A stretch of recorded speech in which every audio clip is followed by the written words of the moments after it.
بسم اللہ الرحمن الرحیم۔ السلام علیکم ورحمۃ اللہ وبرکاتہ۔ پریشانی اور مصیبت کی 3 دعائیں۔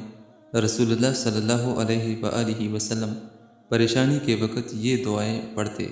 اگر آپ چاہتے ہیں کہ ہماری پریشانی اور مصیبتیں ختم ہو تو یہ 3 دعائیں ضرور پڑھا کریں جو رسول اللہ صلی اللہ علیہ وآلہ وسلم پریشانی کے وقت پڑھتے۔ وہ دعائیں یہ ہیں: نمبر 1، انی مسنی الضر وانت ارحم الراحمین۔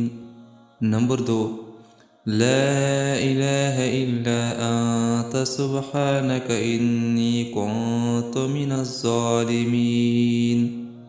نمبر 3، حسبی اللہ لا الہ الا هو علیہ توکلت وَهُوَ رَبُّ الْعَرْشِ الْعَظِيمِ۔